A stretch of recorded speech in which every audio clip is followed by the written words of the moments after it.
Welcome to the New Books Network.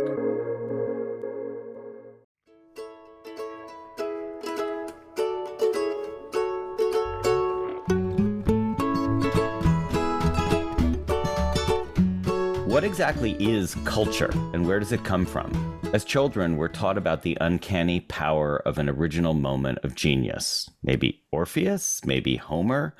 But instead, perhaps we should be fixated on something very different: the electric chain of transmission, the ultimate green energy, whereby what is not so much new as new to you gets retold, retailed, or in fact, renewed. Mediators are not just essential supplements, they're the whole kit and caboodle. It's mediation, transmission, or if you like, appropriation all the way down. Even if you don't like, it might be appropriation all the way down. So runs the argument of an utterly fascinating new book, Culture, the Story of Us from Cave Art to K-Pop. And guess who we've got in the studio to discuss it today? From Brandeis University, welcome to Recall This Book, a podcast dedicated to making sense of contemporary problems by activating writing from the past. And if that sounds weird to you, gimlet-eared listeners, that's because we're activating our very earliest tagline in honor of a professor who's not only our most recent, but also one of our earliest guests. So I'm John Plotz, hello, joined by the more than gimlet-eared, the eagle-eared or owl-eared Elizabeth Ferry. Hello, Elizabeth. Hey, John. And we are hosting our once and future guest. Hello, Martin. Hi, John. Thanks for having me back. It's so great to welcome Martin Puchner, professor of English and theater at Harvard, editor of more than one Norton anthology, and author of many wonderful prize-winning books, among them The Written World and A Wonderful Family History, The Language of Thieves. But he joins us today to discuss his fascinating new book, Culture, the Story of Us. Okay, so Martin, it's great to have you. And as you know, the ordinary Recall This Book format with a new book under discussion is just to invite you to start off by laying out what strike you as the key questions or key claims of the book. Thanks, John. And the book really started when I, as we all have, I think recently or for a longer time, sitting around the dinner table, bemoaning the decline of the arts and humanities with a lot of hand-wringing, a lot of, sadness. And in the middle of that dinner conversation, I sort of suddenly realized that I wasn't even sure what the arts and humanities really were, what the big point of them are, what the big arc of the history of the arts and humanities is. So I suddenly realized that before I start or continue complaining about their decline, I should really ask myself, what is this thing whose decline we're actually bemoaning all the time? So then I, went to my study and started to read and think and talk to people, buttonholing everybody, what do you think the humanities are? What do you think the arts are for? And I got a great variety of different answers. And at some point in this exercise, I realized that I probably had been asking the wrong question or was after sort of slightly the wrong thing. That really what I wanted to do was tell not so much the history of the humanities as a very specific discipline that started in the Italian Renaissance and was revived in various ways, but really what I wanted to tell was the history of culture as a kind of history of humans as a meaning-making species, as a species that has produced these particular artifacts and practices that don't seem to have any particular utility or sort of immediate purpose, and yet seems incredibly important, including for the survival of the species, because humans, from the earliest records we have, spent an enormous amount of resources on these activities, starting with cave art and all the way to the present. So it's clearly something crucial, this meaning-making activity. But how did this work? What's the logic of it? What's the driving force of its history? So that was really my starting point. And your starting point was also cave art.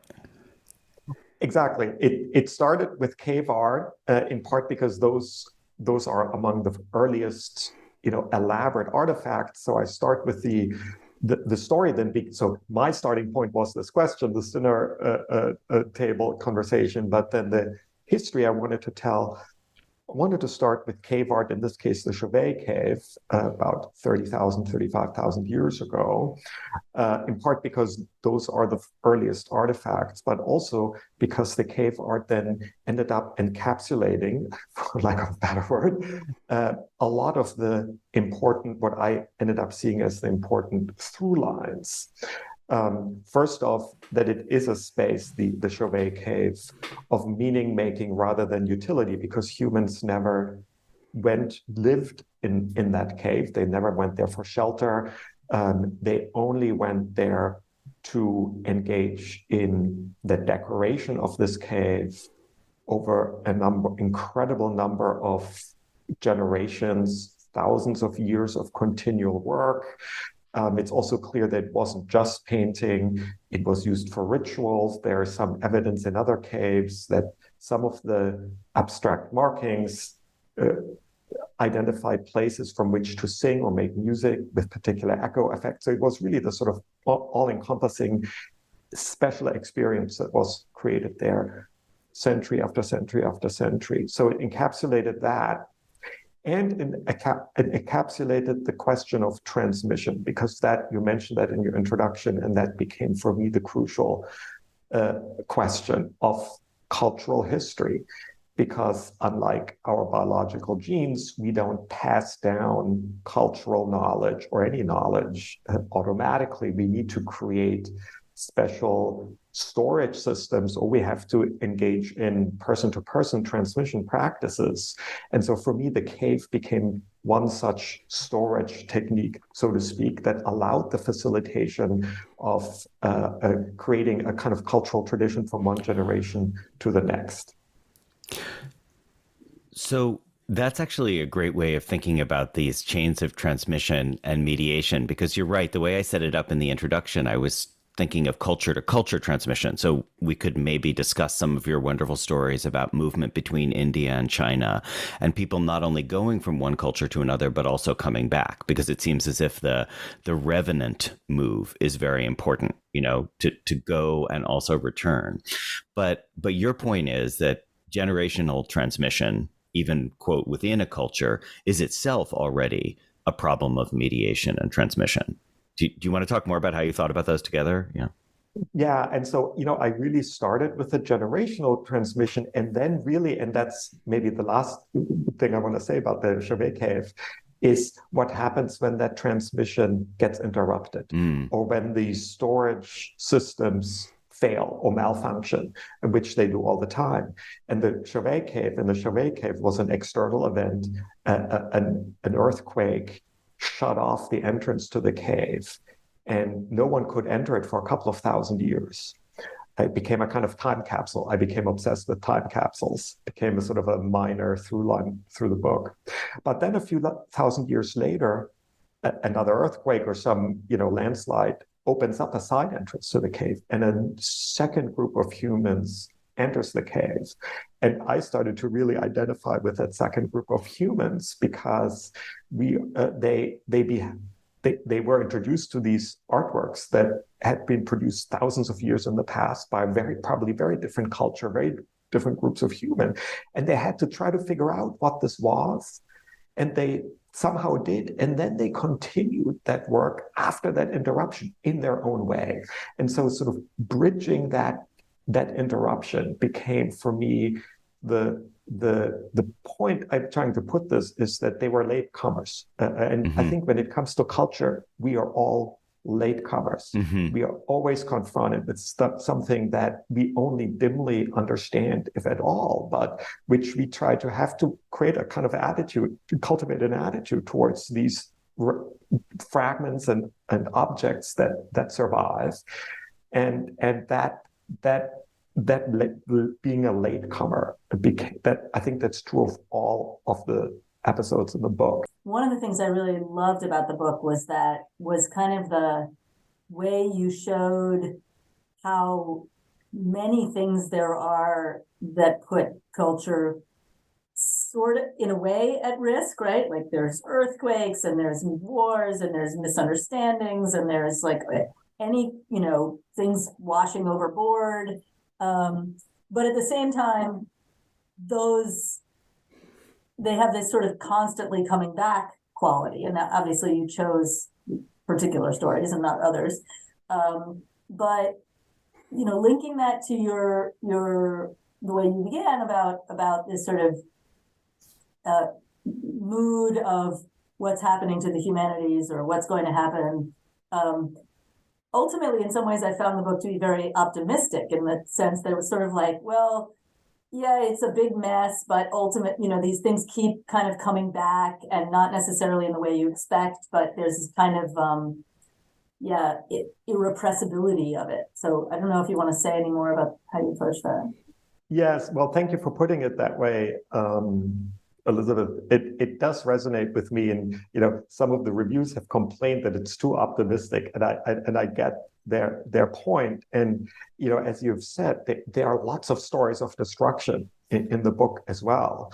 But though it's true, I of course could have also focused on episodes where things just disappear and are gone forever. That would have made not just for a depressing book, but also I think for a more boring one. And yes, it would have acknowledged perhaps, yes, things disappear and get lost. And that, that's maybe true of, I don't know, maybe it's 99% of all artifacts. I think it's actually less. Because and you do mention some. It's not like you talk about things that have been lost and we have no idea. Of course, I do mention some. And, of course, we don't know what we don't know in many cases. But at the same time, I did have the impression that it's actually kind of hard to, even in cases where, invading armies try to destroy a culture, as the Spaniards did with the Aztecs, for example, they didn't manage actually to destroy everything. It's kind of hard to destroy a culture without a trace. And you are an anthropologist, you know this better than I do. And so I think that's maybe the source actually of my optimism. I haven't quite thought about it, but now that you mention it. Actually, can I sort of pursue that point? Because that does relate. As you were describing the cave that is closed and then open again, I was thinking about the analogy of Gilgamesh getting rediscovered, in the 1890s or whatever it is. And also the way that the Renaissance was called the Renaissance, as if it had like skipped over.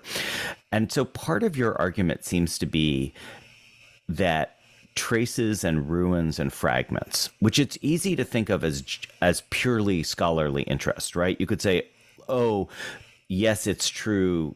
These little bits of culture are still there. Like we can find traces of pre-Columbian, quote unquote, culture in North America, but they're only available for scholars. But I think you're saying something different, right? You're saying that like traces and ruins and imperfectly preserved cultural remnants are sort of part of the process of building any generation of culture. Yeah. I think that's right. And so I think maybe the way to put this is that ruins aren't just for scholars, they're for everyone. And I was really struck by how deep the recovery of ruins goes in cultural history, including the Chauvet cave, if you want to call the re-entry into the cave, the kind of re-entry into, it's not quite a ruin because it was so perfectly preserved. That's the great thing about caves. There are these time capsules.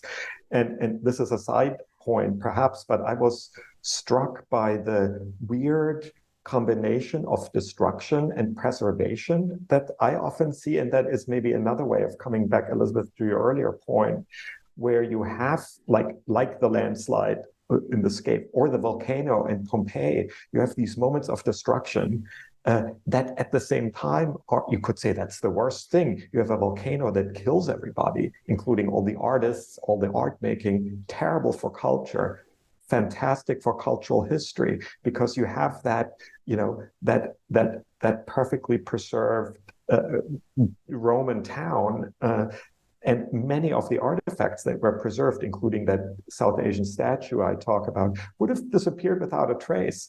And so that happens again and again, that destruction and preservation weirdly go hand in hand. But can we pursue that with Gilgamesh, though, Martin? Because, like, Gilgamesh is such an interesting example where after the early 20th century, it comes rushing back, and the modernists are like, awesome, we have this great Enkidu story that we can tell, which the three of us have discussed before. But it also gets cut out of the loop. So it's like missing from Roman culture. It's missing from Greek culture. It's missing from the Middle Ages. It's missing from Arabic culture of the, the whatever, the early rise of Arabic culture. So how do you think about that?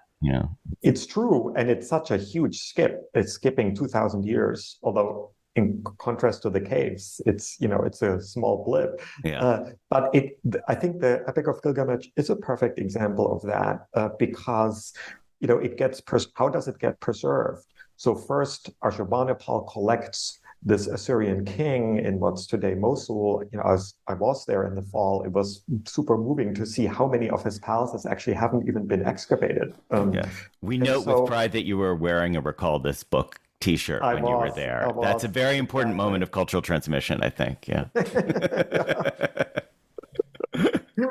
So wearing a Recall This Book T-shirt, I was in Ashurbanipal's palaces, some that had just been started to be excavated again. In any case, so he collects these, but then these palaces burn down, moment of destruction. But they're written on clay tablets, and as we know, clay doesn't burn up; it hardens, and then these tablets were preserved, if you will, because the library burned down, and becomes another time capsule for until Laird discovers it in 1849 or 48.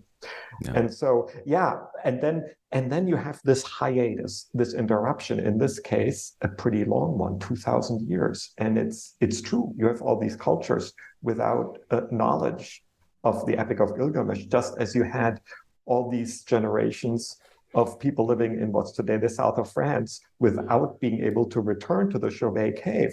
But then you find it again, or the cave opens up again, and then you have to make sense of it, even though it's so long ago. And in the case of the Gilgamesh, you don't know the language, you don't know the writing system. It takes decades to decipher, and we are still deciphering and still retranslating it, as Elizabeth's father did. And so, but that's how cultural history works. I think those are not exceptions. I think that's sort of the conclusion I came to. They are the rule. I think that also links to a sort of tripartite model that you propose, which maybe you could say more about, of person-to-person transmission, stone memorials, and texts, like that, in other words, that there are things that are graven in stone, so they become durable. There are things that are written in something like a library, which are sort of like stone monuments in a way, but also different because they require living curation. And then there's like person-to-person transmission. And I see how they're all related, but they're distinct from one another as well. They're absolutely distinct, and anthropologists often, are very good at focusing on the latter, and it's in some ways very hard to get a handle on. And one of the things I became so aware of writing this history is how it's biased in so many ways, but including in ways for cultures and practices that leave sort of hard endurable traces. Though I became very interested in how sometimes, writing on stone and oral transmission sort of weirdly complement one another. And one example are these this Ashoka pillar. Ashoka, South Asian king, inscribes these pillars and stones with his edicts. It's very moving stories of conversion to Buddhism, new ideas of kingship. Written in a relatively new script, and the script, and it, deliberately on stone. He thinks about that he'll be able to communicate to the future. He also thinks about these stone edicts as ultimately, even though the stone pillars are massive, somehow this will help spread his ideas of kingship abroad to the west and the east. which they do. But then at some point, the script gets abandoned and the inscriptions become illegible, and later travelers report on these pillars, but no one can read them anymore, though there are oral stories that these pillars, because they're so massive, they call attention to themselves, sort of accrue around them. And so it's very interesting that in some sense, writing on stone, which you might think is the best way if you want to ensure that your message of Buddhism, I mean, I'm simplifying here, survives. It sort of works, but it also sort of didn't work. Oral stories preserved some traces of that knowledge for much longer until, again in the 19th century, the writing, as with Gilgamesh, with the Epic of Gilgamesh cuneiform, was deciphered, and the message, the stone started to speak again. So it's as cultures, writing cultures tend to overestimate the power of writing and don't realize that you actually need a lot of infrastructure, metadata, tools. Yeah. Well, you need an institution of transmission because otherwise it's just marks on stone. So within anthropology, particularly of the Caribbean, there's a very lively, now maybe 50 or more years old, conversation around the idea of creolization, and creolization as this, or at least I am of the lineage that takes creolization not as a kind of apt metaphor for a number of different global processes, but as a very specific, maybe not unique, but quite unusual situation in the Caribbean where, not all the indigenous people were, killed, but a very large majority were, which meant that, unlike a lot of other cases, almost everyone who was there was sort of newly there, right? And also that it was and this is less peculiar, I think, but such a dramatic difference of power between the different contributors, right? Which many of your stories have some of that, but maybe not as often. They're sort of somewhat, people who see themselves as somewhat lateral to each other. Maybe not exclusively, but what do you think about that? And I thought about it in terms of the Saint-Domingue story, because another dimension, and I thought the way you told the story was great, and the sort of, discussion of Toussaint's, I have my quotation marks, overshooting, in a sense, these Enlightenment ideas and this kind of salon culture in the New World.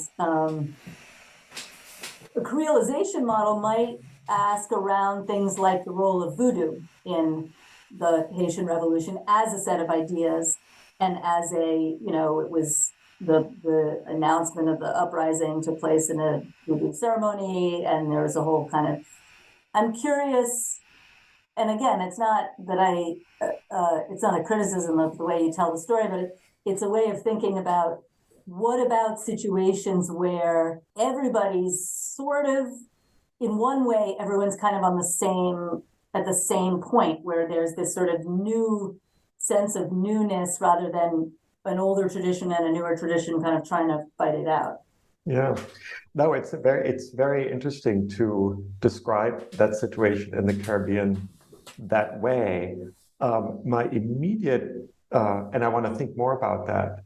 My immediate answer is that it's true everyone is maybe newly arrived, though under very different circumstances, as you say, but everyone brings something with them. So, I mean, it's not like they all arrive there and say, okay, let's create this tabula rasa. I mean, those are the strange utopias that sort of Europeans projected onto the New World, perhaps, or some no place island. And if I can just add, you're quite right, and I should have included that.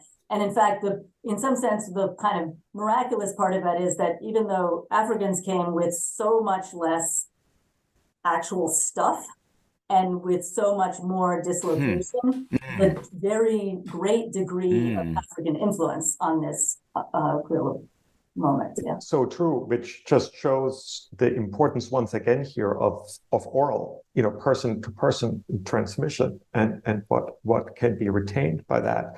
But I think you're absolutely right. You're describing a very specific, and as you say, this particular process of creolization, very specific to the Caribbean. But I would say similar degree of specificity is true of, in some sense, all of my episodes, because once I sort of settled on that dynamic, I think my goal was to show as wide an array of different types of hybridization or whatever you want to call it at work, because I think there's an incredible array of what kind of actors, what kind of objects, how selective it is. Is it a whole package, as it was with Rome and Greece, and then with China and Japan? Is it sort of one small thing?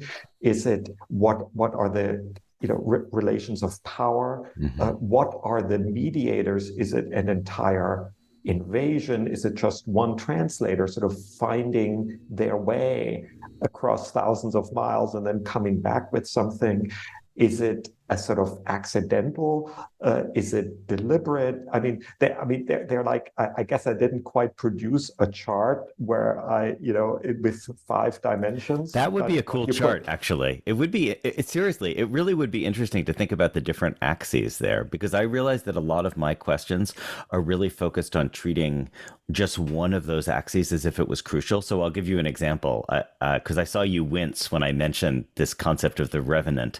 So one of the things that I really love, and it relates to your point about the fact that spatial transmission or culture to culture transmission has a kind of analogous relationship to temporal transmission, generation to generation. So I love these moments where you have an image of somebody who goes from one culture to another and then chooses to return. In fact, I think you even say about going from China to India that presumably many people went from China to India looking for Buddhist texts or looking for Buddhist enlightenment, but didn't come back. But then you have these few people who did come back. And of course, to me, as an academic, as a humanities professor, that's analogous to what we do with the past. Like, we're revenants to the past. But that's a very special cultural case that you're focusing on there. And I think, I don't know, first of all, I'd just love to hear you say more about how you think about those cases of people going and returning. It's almost, I'll add another analogy. It's like Plato's allegory of the cave, right? Because you go out of a cave and then you go back to the cave, like your job is not so much to step out into the sunlight and have the revolution. Your job is to be a mediator, to go back, to have seen that other way of being and return to to tell about it. Yeah, it's interesting, though I didn't wince because I thought it was a bad idea. It was intriguing. I hadn't thought about it in those terms, and listening to you elaborate on it now, John, makes me realize that it's true. I think these people returning are unusual, though, for me, because I wanted to think about how something gets moved from one place to the next, or how it gets translated.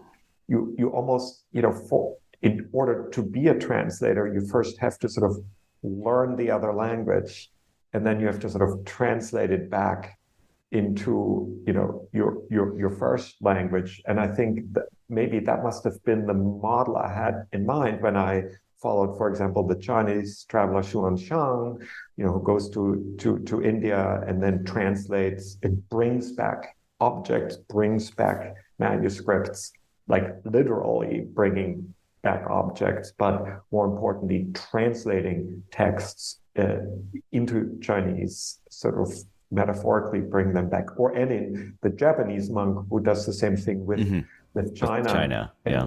And so I think because I had that model, those didn't seem to me the sort of exceptions, but sort of the model, almost what had to happen. Although now that I listen to you, it's true. You could just have someone bringing something to another culture and then sort of settling there. And I'm sure that also happened a lot, though the mediating figures that sort of at least popped out to me, we're the ones who do both. Xuanzang is sort of a celebrated figure in China, as is any in Japan. So the ones who came back to tell the tale in a certain way.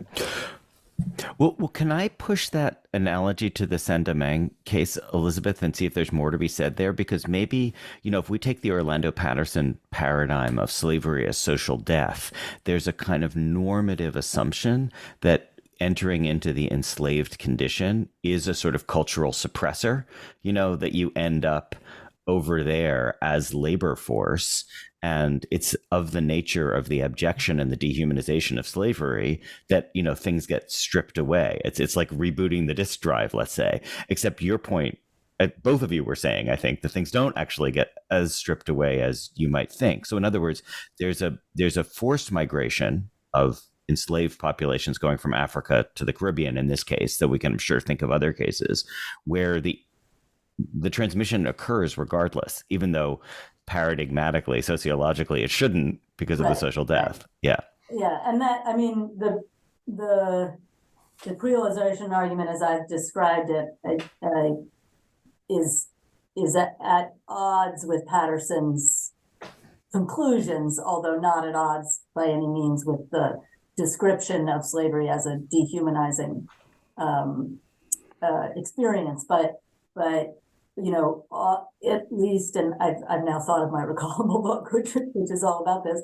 A lot of sort of emphasis on, for instance, the ways in which, in one of the most kind of violent institutions of the world's history, there's these sort of spaces of negotiation. There are spaces of humanity. There are not particularly because of the kindness of, the plantation owners. But, for instance, one really telling detail that is described in this book which is by Sidney Mintz and Richard Price, is around, and other people as well have talked about it, is the ways in which it's a completely dehumanizing institution, but it also asked enslaved people to do things that only humans can do, like take care of children or, supervise complicated mechanical operations. Can we think about the topic of the monastic community? I really love your interest in that. And if I understand you, you're not particularly making an argument about genesis in one place and transmission. You're making an independent origin argument, right? Like there's something structural that would make such communities arise. And if I understood you, one of your points in the case of the Buddhist monastic communities is that they might stand in tension to other sacred spaces. We haven't really talked a lot about religion or theology here, but like that Buddhist monastic practice might offer the monastic site of cultural storage in contradistinction to, let's say, a religious belief that prioritizes the family or like living in and with the world. So can you say more about how much you're thinking about, like, are these sort of paradigmatic differences that you see everywhere, or does the monastic function differently in different cases? How do you think about that? Yeah, so I think, but maybe someone can contradict this. It seems to me that Buddhism is really the first religion or practice, whatever label, they're all problematic, that is really based in its core on the monastic community, right? If you cannot be a Buddhist really unless you are, in a way, a member of a Buddhist community. Otherwise, you're just a lay. You're sort of an advocate, or you're sort of a supporter. You're not a real Buddhist. And that seems to me pretty distinctive about Buddhism, and in some sense, the earliest such formation. It's interesting then to see that idea of the monastic community recur, to use your Revenant model, recur, for example, in the Christian context, where the religion is very different. It's not the case that only as a monk or a nun can you be a Christian, and it happens later. It's, I think, a little unclear whether there was so I don't know, and I'm not very invested in saying this is completely independent reinvention of the monastic idea. I could imagine, because Buddhism was so important and had spread to Persia and so on and so forth, that there was some idea that trickled into the Roman Empire. Well, yeah, I have a sort of secret ulterior motive for asking it, and which is to ask about the status of, like, if you think about the word monk in English or monastic, it has the monad in it, right? So it has the notion of the individual. So, there's a monastic tradition in the West, which is non-Cenobitic also. Like there's this original desert fathers. And my sense is you're not as interested in that kind of solitary cogitation. You're more interested in the sociable. And I'm wondering if that's a soft or a weak, a soft or a hard preference. Like, in other words, are those anchoritics just outliers for you who are not that interesting? Or is it more like you just happen to prefer the sociable models? Well, it's interesting. I would say I focused on the monastic community because that's a crucial institution for the transmission of culture and knowledge, right? Which is not the case for the hermits. Though it's true that in the Christian context, it may have started with hermit practices. But, I would say that if I'm anti-hermit, so are most churches. So a long time ago, 30 years ago, I found myself on Mount Athos, which is all these Greek and Russian Orthodox monasteries, and I was there during a kind of flowering of sort of hermits that had become sort of charismatic, and I was taken to some of them, and then Mount Athos cracked down on the charismatic hermits, and that was that. So they are fascinating figures, but for my story of cultural transmission, they don't seem central. Yeah. One final wrinkle, because I love the monastic community model. Like in your wonderful colleague, Stephen Greenblatt's book, The Swerve, he sort of sets up the rediscovery of an Epicurean tradition by way of essentially, as I remember it, passive kind of transmission. Like the monasteries basically had these texts, but they didn't know what to make of them. So he has a vision of a sort of the dark era in which these texts just sat in the monasteries, and then they were brought back into the light in the Renaissance. Does that resonate with your understanding of this monastic transmission? Or I love Stephen Greenblatt, and I'm always trying to imitate Stephen Greenblatt and be Stephen Greenblatt. Just let me put that out there. But in this particular point, I don't. And because I think it's sort of a polemical Renaissance, ideology, to use a bad word here. Because, and this goes back to the question of transmission, just sitting there doesn't happen. I mean, the medieval monasteries were places of reproduction where texts don't just survive. They have to be used. They have to be recopied. It's true that sometimes they were, through palimpsest, they were overwritten. Okay, I can see that. That's sort of more a material recycling of vellum, let's say. But even that is fascinating. So I think that it's sort of a dismissal, not just of the Middle Ages as Dark Ages, but also of older modes of reproduction, preservation and reproduction of knowledge. It's interesting. I'm right now at the Villa Itati, and we had a great seminar on Timbuktu, which a scholar here was describing. The Arabists are always looking down on Timbuktu because they see as just, they were just copying texts. But the scholar here didn't believe that. But copying texts is actually huge. It costs a lot of money, resources, and how you reproduce them and what kinds of commentaries you write on them. These are very dynamic processes, and so that's why I was so interested in the scriptorium of the medieval. That they were very active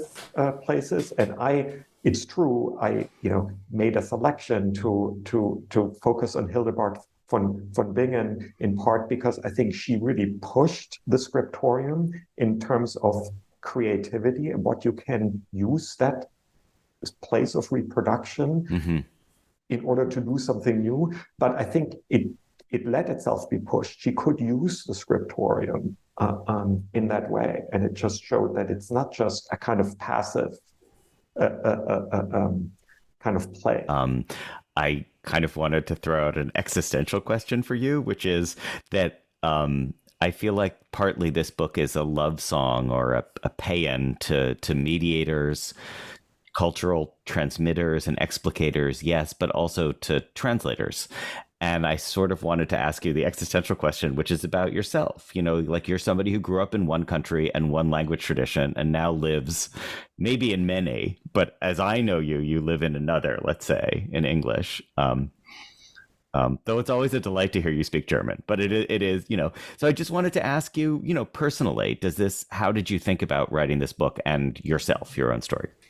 As you know, you mentioned that I have written in autobiographical mode before, but actually in this book, I was not thinking of myself at all. And someone else, like a month ago, made the same observation, and I was completely surprised. Now I'm somewhat prepared because you're the second or third person who has pointed this out, but I was actually not thinking of, but it just shows you that you always, what you do, or both in terms of, me moving from one country to the next, the person who pointed this out was, I think, thinking of my work on anthologies, or just the fact that I, in some sense, identify probably with these figures who I turned into heroes, and that's true. But I to my shame or not, I don't know.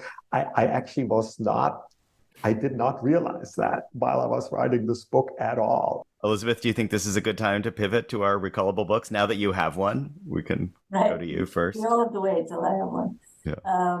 So the one I would like to put on the table is indeed the book called The Birth of African American Culture. I think it was originally published as The Birth of Afro-American Culture, since it was published in the early 70s, and later renamed in a newer edition, which is by Sidney Mintz and Richard Price, anthropologists of the Caribbean of long standing. And it's really sort of attempting to think about the mechanisms and the infrastructure of the ways in which this new form, or this new expression of cultural vitality, and particularly the African contributions to it, since those were, for a long time, they were either seen as non-existent, or that, Black culture in the Americas was kind of a failed attempt at white culture or something like that, right?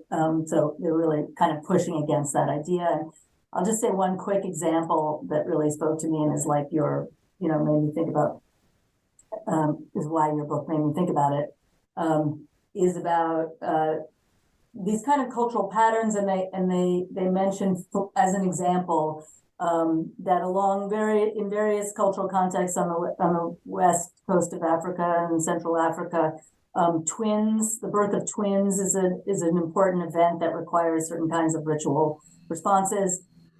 Those can be honoring, or they can be kind of, expelling or sanctioning, right? But that sort of twins is something that is, a response to twins, or twins as a kind of anomaly, a spiritual anomaly, is sort of a pattern. And they were kind of imagining, on a plantation where, people don't necessarily speak the same language, they're not from the same place, they're, violently disrupted, many have died, and twins are born, and there's kind of a scramble, like, we've got something has to be done, but we're not quite sure what, and, finding somebody who vaguely remembers from when it, and it's often a woman, although not always, right, from when she was a girl, what was done, and sort of the ways in which things get kind of put back together under those circumstances. So, and it has a similar kind of an ethos in a way to your Elizabeth, is this the Richard Price who worked on Martinique specifically? Yes. I once visited him in Martinique. Yeah. Oh, fantastic. Yeah, yeah. And it's a scary mark, Elizabeth, of how long you and I have been thinking together that I also had a Richard Price book in mind, which is First Time, which is called The Historical Vision of an African American People, about temporal transmission of the stories of the first arrival in slavery, which is, again, a story about like the resurgence or the revenance of culture and marked in special sort of temporal units. But I won't do that since you did it. And so, Martin, to give you the last word, I'm going to go next. And I'll say that mine is also a Caribbean book, but it's Afrabane's Orinoco. Or The Royal Slave. And I actually think the oxymoronic quality of that subtitle, Royal Slave, is very apropos, because it's about the way in which, in that novel, for those of you who don't know it, it's arguably the first novel in English, and it tells the story of a slave brought over from West Africa to what is now Suriname, to the English colony there. And it is about his encounters both with the white enslavers and also with the indigenous population.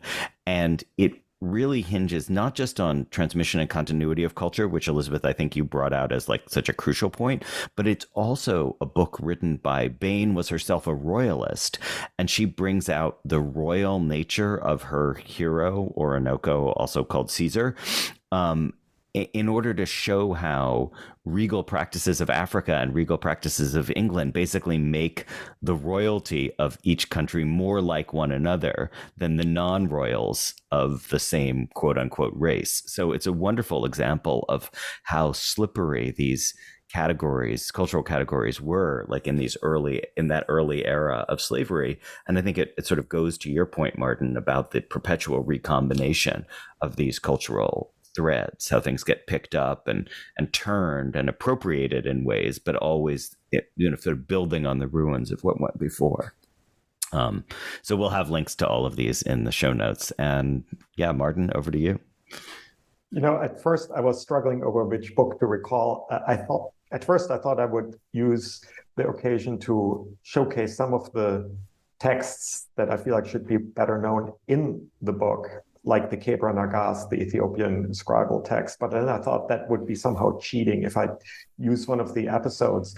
And so because I'm in Italy right now, I have been for a couple of weeks, and I've been sort of thinking about the Italian intellectual traditions. I'm going to use an Italian, Roberto Calasso, who died just a few years ago. And he's sort of a slightly younger Umberto Eco. And I think of him as sort of a sidekick to Umberto Eco. That's a totally unfair way of describing him, but he's, as I said, sort of a similar generation. He's a writer and publisher. He ran a publishing house for a long time. And so he did this unusual thing where he started to write these books. The most well-known of his, I think he was never super famous in the States. It's called The Marriage of Cadmus and Harmony, where he would use sort of an entire body of myth, in this case Greek and to some extent Roman myth, and sort of retell it in a modern way, but while being mythic. So it's a really cool way and quite a unique way of retelling old mythic stories for the modern era. He also wrote about other, everything that's gone wrong with the modern era, but he did the same thing. He tried to do the same thing with Hindu mythology, the Book of Ka. It's not quite as successful, I think, but so taking, a body of ancient legends and myths and trying to retell them for the here and now. He died two years ago. It's sort of a cool thing. And it suddenly occurred to me, it is sort of one of the things I talk about in the book. And because I feel like he's not known enough, Roberto Calasso, The Marriage of Cadmus and Harmony, and other of his books, I'm going to pick him. Okay, thanks. And I should say that it's totally fine for you to think of him as the sidekick of Umberto Eco, because we all think of Richard Price as just the dad of Leah Price. So I didn't want to say it's that. Fine. Exactly. It's an honorable designation. So Martin, this peripatetic conversation has been a real pleasure. Thank you so much. And the same thanks to you, dear listeners at home. If you enjoyed this conversation, please check out the Recall This Book archives at our website. And for all of us at the podcast, thanks for listening, and goodbye for now.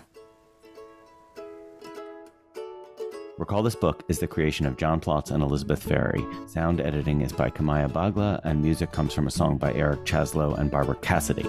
We gratefully acknowledge support from Brandeis University and its Mandel Center for the Humanities. We always want to hear from you with your comments, criticisms, or suggestions for future episodes. Finally, if you enjoyed today's show, please forward it to 5 people or write a review and rate us wherever you get your podcasts. Thanks for listening.